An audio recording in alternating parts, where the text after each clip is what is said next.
Atos capítulo 12, vamos ler os versículos 6 e 7.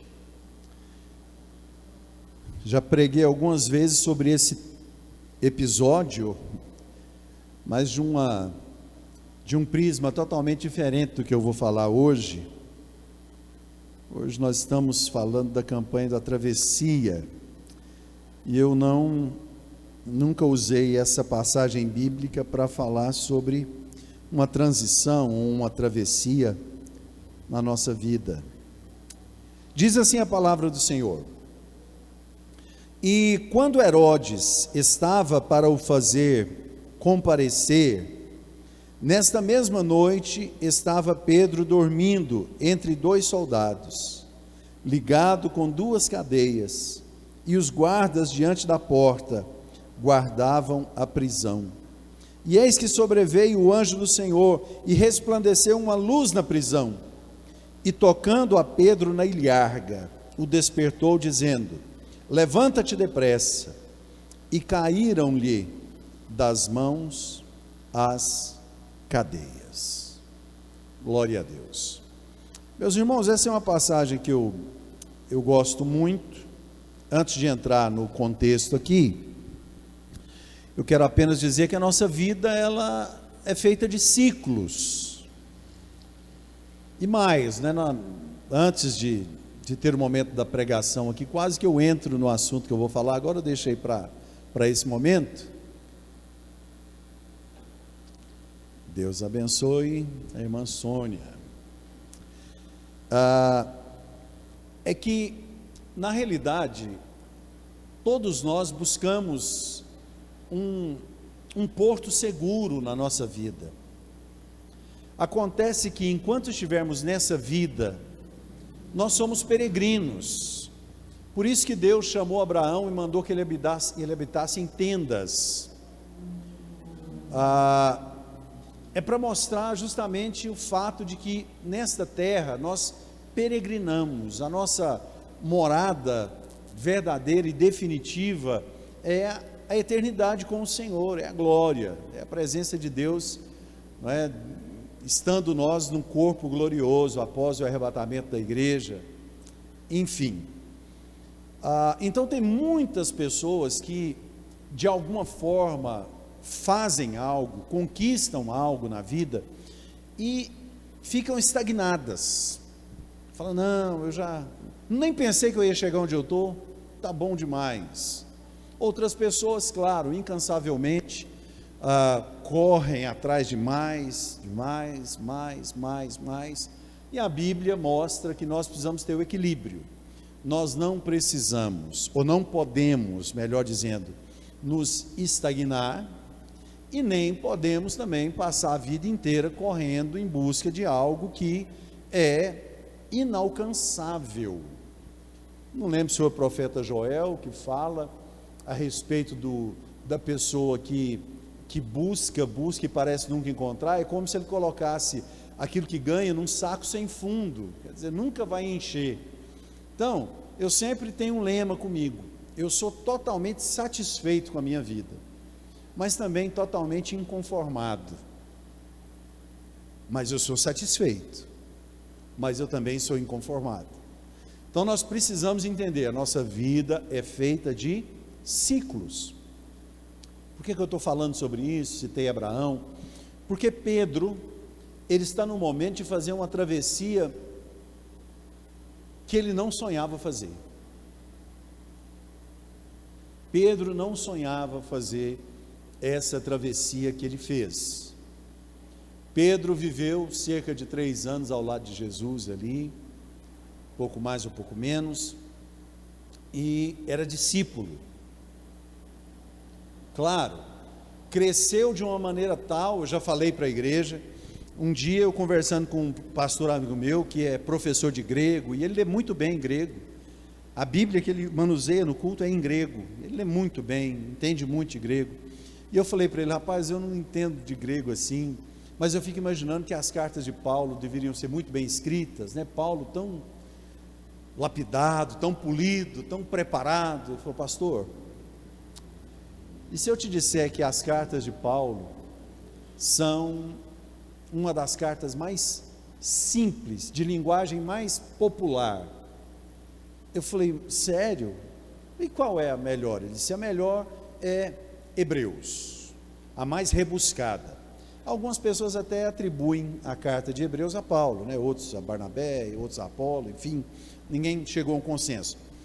Mas claro, Paulo tinha capacidade para fazer algo bem rebuscado, mas quando ele escrevia uma carta para a igreja, eu acho que Paulo entendeu algo que eu aprendi um dia por acaso, e hoje, claro, eu utilizo quando eu vou dar uma aula ou ministrar uma palestra, que é o seguinte: quando você vai falar para um auditório, você tem que dar uma olhada assim e fazer um apanhado geral para entender o grau de percepção que cada um vai ter daquilo que você falar.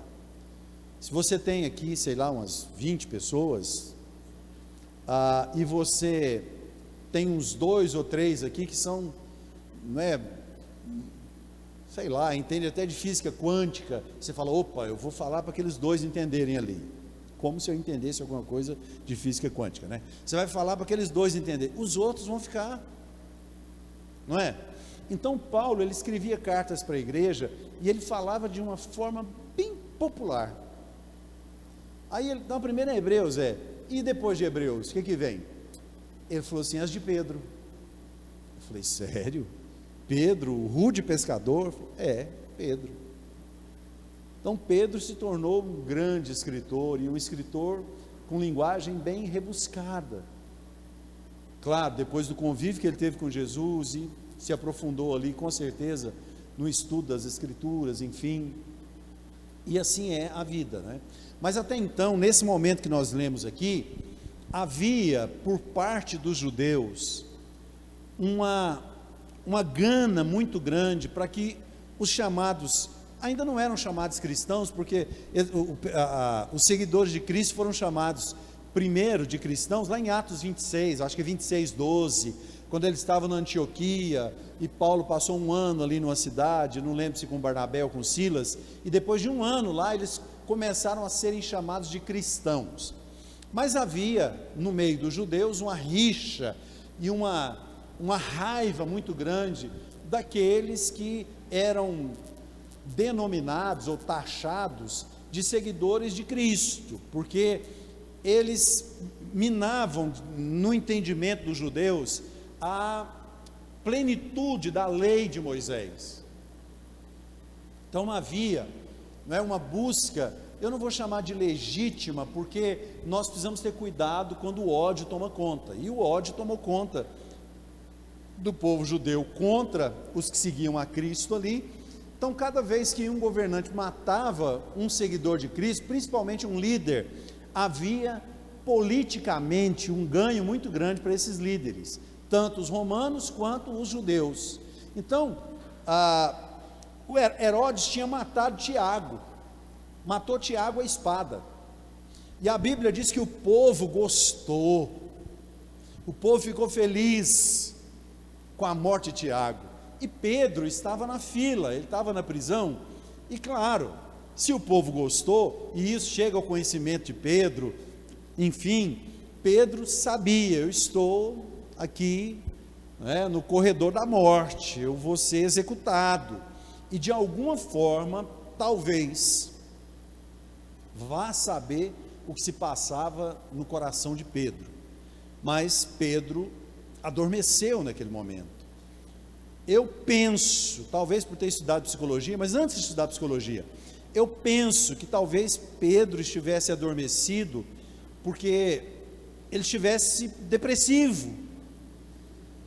Algumas pessoas dizem que Pedro dormia porque ele tinha paz no coração dele. Minha vida está nas mãos de Deus, então sobrevenha-me o que sobrevier, eu estou bem, eu estou tranquilo, então eu estou aqui dormindo. Enfim, não sei o que passava pela cabeça de Pedro, mas fato é, a Bíblia declara que ele estava dormindo, às vésperas do que seria a sua morte, porque Herodes estava planejando trazer Pedro à sua presença, e claro, para fazer uma execução pública. como Deus tinha um projeto para a vida de Pedro, assim como Ele tem um projeto para a nossa vida, para a minha vida, para a sua vida, Deus interferiu naquela situação. Deus interferiu naquela situação. O que eu anotei aqui para a gente conversar? Apenas tópicos aqui para a gente preencher, não é? Em primeiro lugar, eu disse aqui que a travessia, ela pode se referir ao espaço geográfico, localidade, ou pode se referir ao tempo. A pessoa, para mudar de vida, ela não precisa mudar de lugar, não precisa de... A pessoa, para mudar de vida, ela precisa mudar de atitude. É o que a gente fala sempre nas viradas de ano. Esse ano só vai ser novo se você tiver uma atitude nova. Se você continuar a viver com a atitude que você passou o ano inteiro, esse ano não vai ter muita coisa nova. Apenas os dias vão correr, o tempo vai passar e muita coisa não vai acontecer porque não há uma atitude de renovo. Então, uma travessia, ela pode se referir ao tempo e ao espaço.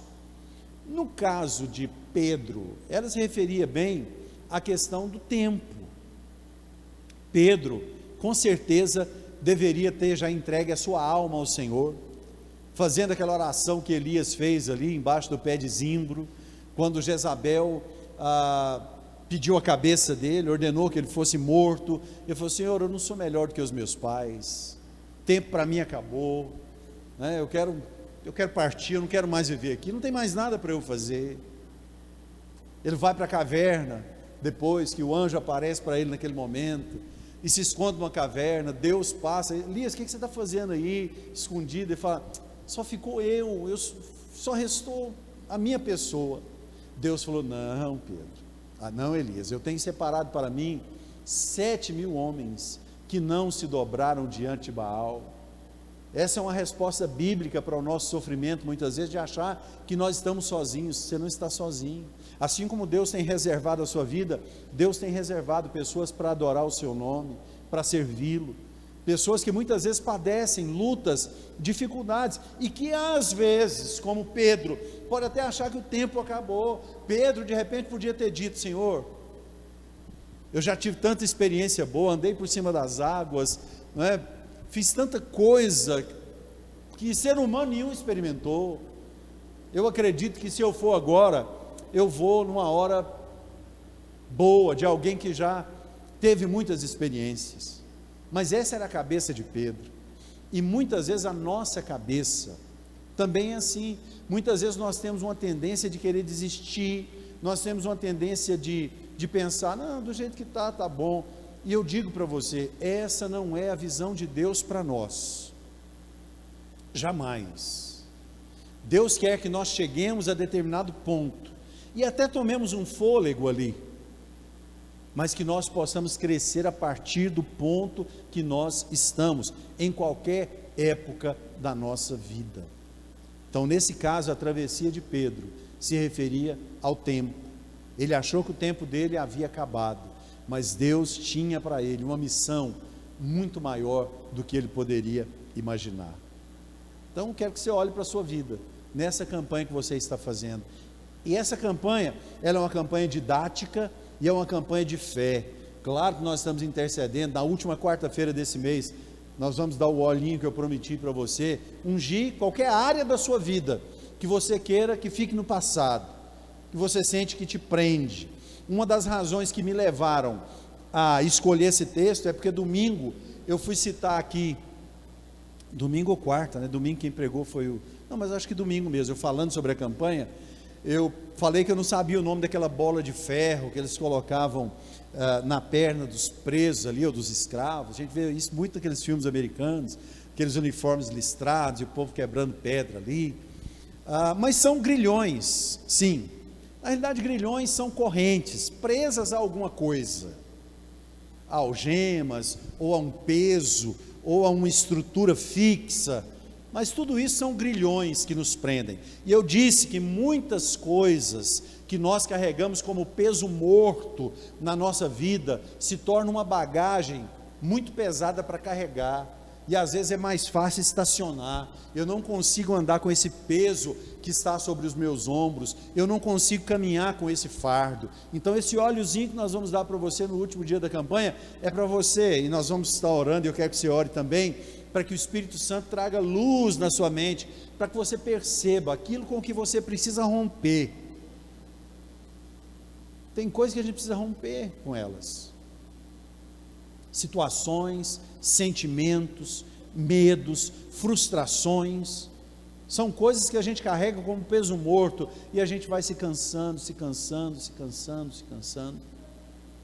Pedro estava totalmente impossibilitado de continuar a sua jornada. Ele não estava apenas preso a correntes, mas ele estava também encerrado, né, em um espaço, e muitas vezes a gente se dá alguns limites, e a gente tem medo de passar daqueles limites, e aí sim, também pode ser chamado de zona de conforto. A gente está preso em alguma situação, mas a gente delimita um espaço, até aqui eu posso ir, até isso eu posso fazer, enfim, e Deus quer que a gente rompa com tudo isso. Assim como eu disse que cada um de nós tem uma vida, tem uma história, Deus tem um projeto específico para cada um de nós, mas Deus quer que cada um de nós rompa com esses limites, e você sabe quais são os seus. Se você não sabe, o Espírito Santo vai trazer luz para a sua vida, para a sua mente, e você vai perceber, eu preciso me livrar disso. Amém? Segundo lugar, a presença de Deus, ela pode muitas vezes não ser percebida na solidão. Às vezes a gente está sozinho e não percebe que Deus está junto com a gente. As circunstâncias desfavoráveis se tornam para nós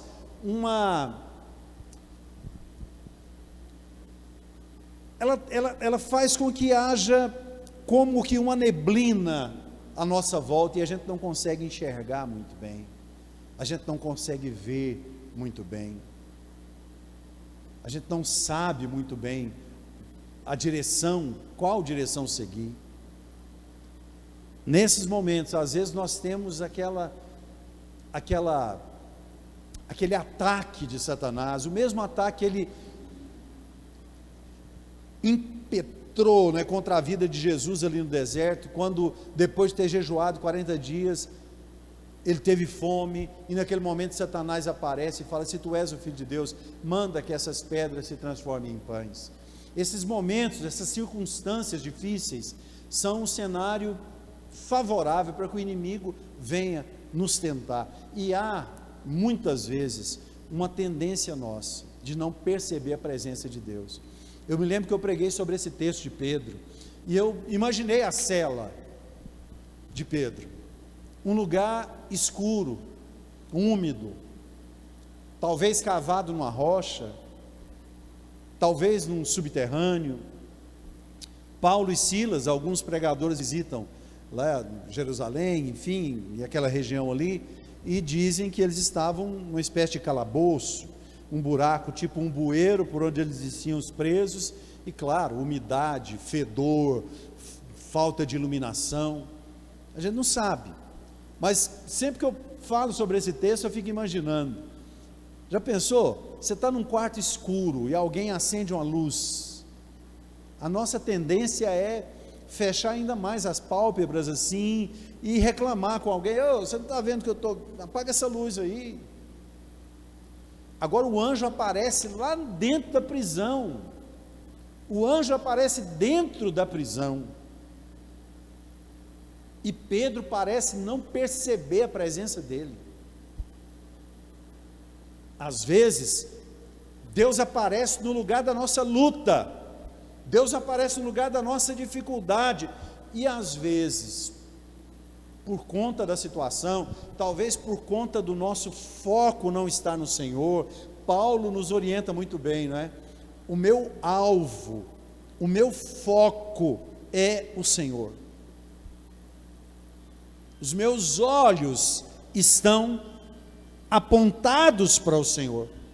E talvez por conta de uma situação difícil, a gente comece a fazer como Pedro. Nós estamos falando de Pedro, quando andou sobre as águas. Enquanto ele estava olhando para Jesus, ele estava pisando na água como se fosse esse concreto aqui.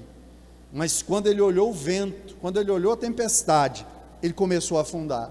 O mesmo aconteceu na prisão. Talvez o foco dele estivesse nos projetos ou nos planos que ele havia feito devido às circunstâncias. Provavelmente amanhã essa hora eu estou morto. Provavelmente amanhã essa hora eu já estou, minha vida já encerrou. E o projeto de Deus para ele era outro completamente diferente.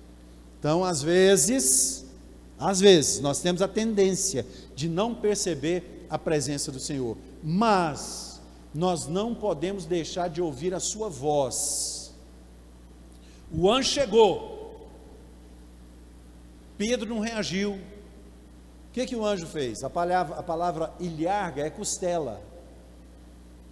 Costela. Pedro, o anjo, cutucou na costela de Pedro. Pá! Pensa um cutucão na costela. O que é isso? O que está acontecendo aqui? O anjo, levanta, rapaz. Levanta, calça a sua sandália. Cinge os seus lombos aí, anda rápido. Então, se muitas vezes nós não conseguimos perceber a presença de Deus, que nós possamos pelo menos ouvir a sua voz, sentir o seu toque. Deus não nos desampara, Deus não nos abandona. Ele tem algo para cada um de nós, e isso eu posso afirmar com certeza. Pastor, mas para mim, para você, talvez você não tenha se despertado.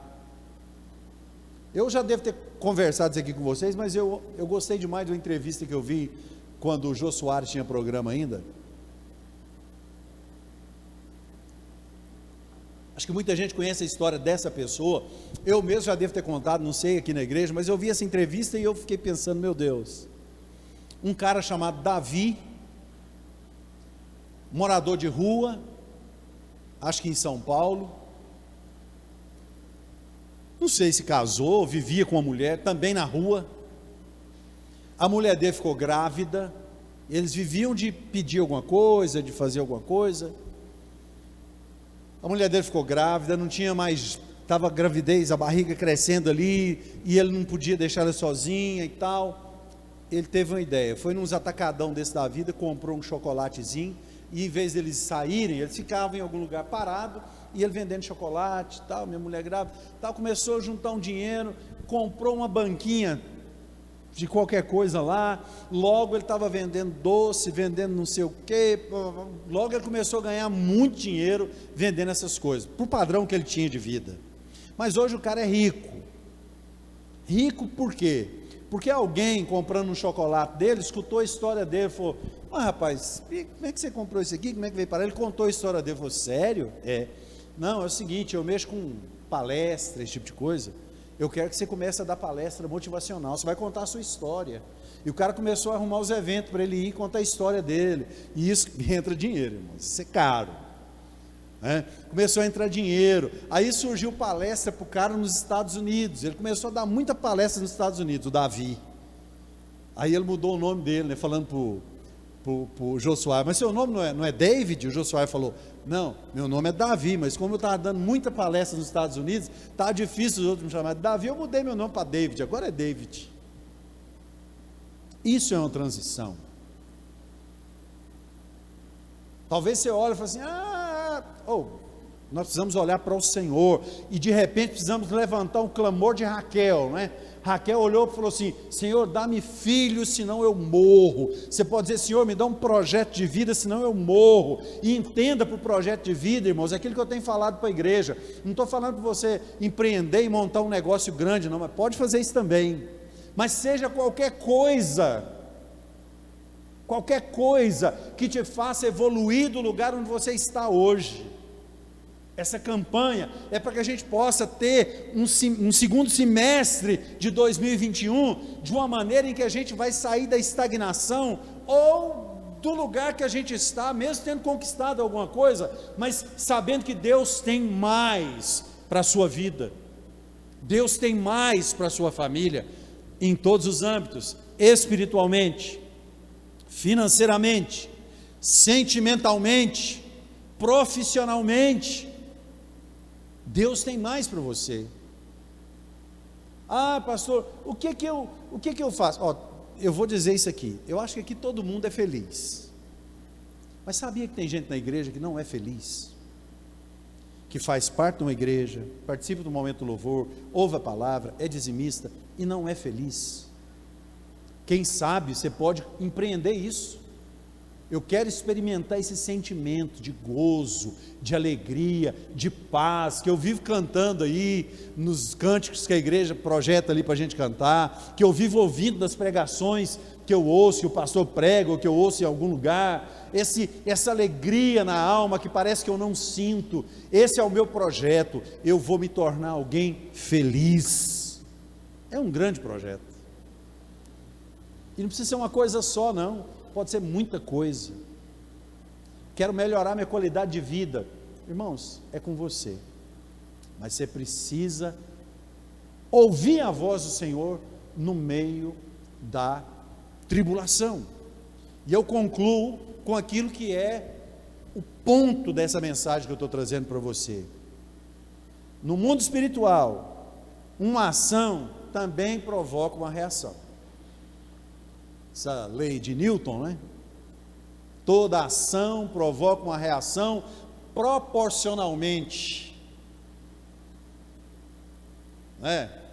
Igual ou, enfim, contrária àquilo que foi feito, né? Há uma resistência gravitacional em que você faz alguma coisa, você vai encontrar de alguma forma uma resistência, por assim dizer. No mundo espiritual, toda ação que você faz, tudo aquilo que você se dispõe a fazer, também provoca uma reação espiritual, uma reação de bênção. O corinho que nós cantamos aqui, vou lutar e vencer, vou plantar e colher, são ações que provocam reações.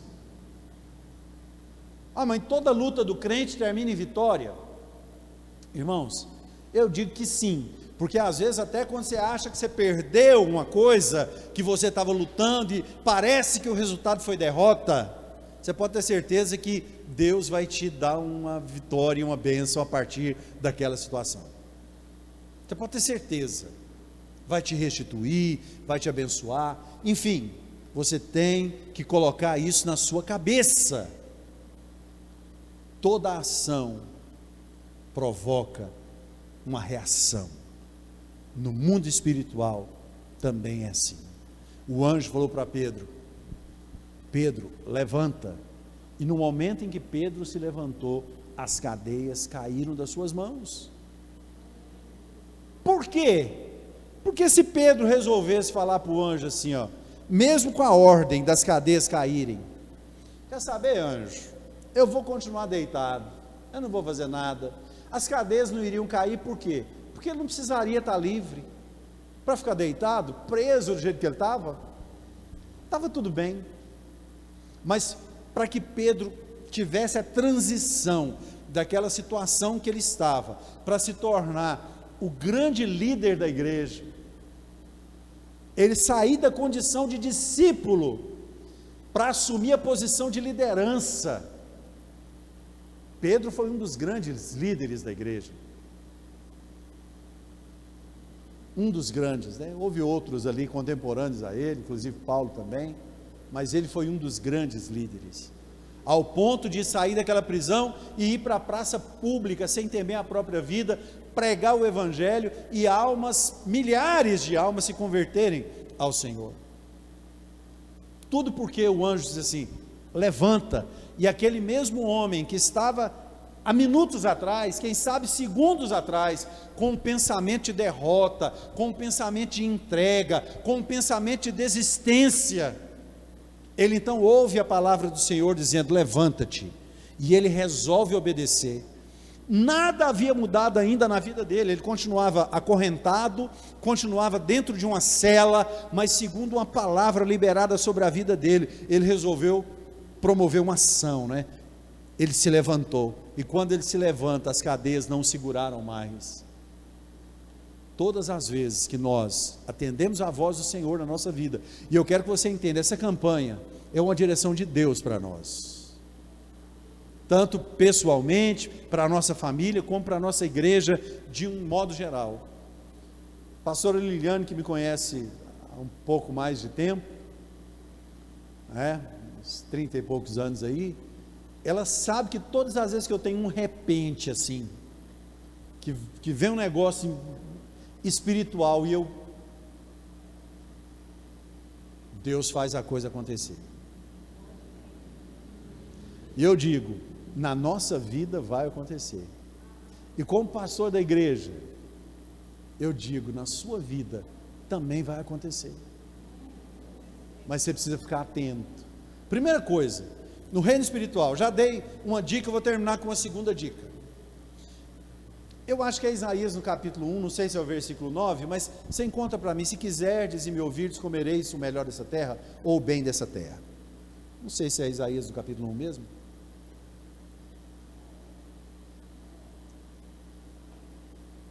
Primeiro, a moral, né? O ponto da mensagem aqui: você precisa agir para que algo aconteça. Pronto, você já tem a palavra de Deus na sua vida, faça algo. Segundo princípio, guarda esse princípio, e eu estou terminando a mensagem de hoje entregando esse princípio para você, que é claro, você já sabe, mas a palavra de Deus se torna viva a cada vez que a gente tem contato com ela. Ela gera alguma coisa em nós. Então presta atenção nisso. Olha o que Deus diz: Deus tem o melhor da terra para o seu povo. Deus tem tudo de melhor para o seu povo, certo? Mas antes de falar assim, eu tenho o melhor para você, ele fala assim: se quiserdes. Primeira coisa que você tem que fazer na sua vida, se você quer ter uma transição na área familiar, na área financeira, na área profissional, na área emocional, sentimental, primeira coisa, você precisa querer. Jesus chega para um homem enfermo, 38 anos, na beira do tanque de Betesda, olha para aquele homem e fala assim: queres ser são? Queres ser curado? Alguém sarcástico podia olhar para Jesus e falar: que pergunta fora de contexto. Camarada, tudo que ele quer é ser curado. Mas aquele homem não respondeu a pergunta de Jesus. Aquele homem foi contar uma historinha: toda vez que eu não sei o que, vem alguém. Jesus falou assim: eu te perguntei se você quer. É uma resposta. Não precisa ser igual o Renan, né? Sim ou não? Não precisa ser daquele jeito, mas dá uma resposta, pelo menos uma resposta plausível. Sim, é o que eu mais quero. Tanto tempo eu estou aqui esperando essa oportunidade para a minha vida. Eu quero sair dessa cama, eu quero me levantar daqui. Jesus falou assim: levanta, toma o teu leito e anda. Mas primeiro, o Senhor Jesus quer saber: você quer? Primeiro passo: quero. Ouça. A palavra que eu disse não foi essa? Se você não consegue sentir o toque de Deus no meio da tribulação, ouça a voz do Senhor, porque é a voz do Senhor que te dirige, é a voz do Senhor que te direciona. Não existe você pensar: vou fazer a campanha da travessia, eu quero atravessar para algum lugar. Não, nós precisamos atravessar para onde o Senhor nos mandar. Você precisa colocar na sua mente: Senhor, eu estou fazendo a campanha da travessia, e o que eu mais quero é, me dê uma direção, e o Senhor vai te dar. Você crê nisso? Então, para o culto de hoje, que nós terminamos nessa campanha tão didática, antes de nós orarmos agora, guarda isso no seu coração. Primeiro, você tem que agir. Agir como? Segundo uma ordem, uma direção que o próprio Deus te dá. E é claro, é necessário que você queira, é necessário que você tenha essa expectativa: eu quero, e o Senhor então vai fazer na sua vida. Quero que vocês coloquem de pé, nós vamos orar.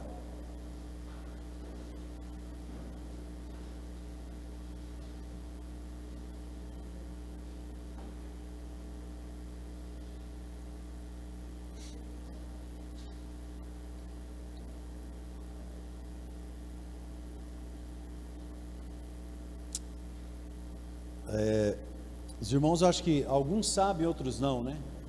Testemunho de 1 minuto, vocês já estão de pé, até antiético, mas nós já vamos orar. Eu e a pastora Liliana, a gente não sai para viajar. Muitas vezes eu estava só de moto, não tinha, às vezes, enfim, falta de tempo. Até pouco tempo eu estava fazendo faculdade, mas a gente não sai. E o sogro da Isabela tem uma propriedade em Aruanã. Semana passada, do nada, ele mandou um áudio, falou: ó, a Isabela, o marido dela de férias, eles iam para o Aruanã, falou: traz seu pai e sua mãe. Traz não, fala para o seu pai e sua mãe que eles são meus convidados, não precisa nem ir no carro deles, eles vão no nosso carro, eles não vão ter custo nenhum, vão lá para casa e nós vamos pescar. Irmãos, eu doido para sair, para ir para um lugar desse.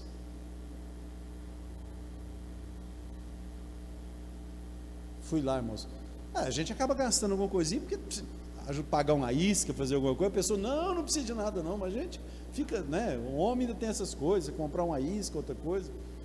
Irmãos, nós pensa que dias maravilhosos nós passamos à beira da Araguaia, até pilotar canoa, motor 30 HP, canoa de 6 metros, lá eu estava pilotando, isso é o que Deus proporciona para nós, é o que Deus proporciona, mas você tem que querer. Deleita-te no Senhor e Ele considerará o que deseja o seu coração. Crente que não tem vontade de fazer nada na vida, o dia amanhece, anoitece, Deus vai despertar no seu coração. Amém?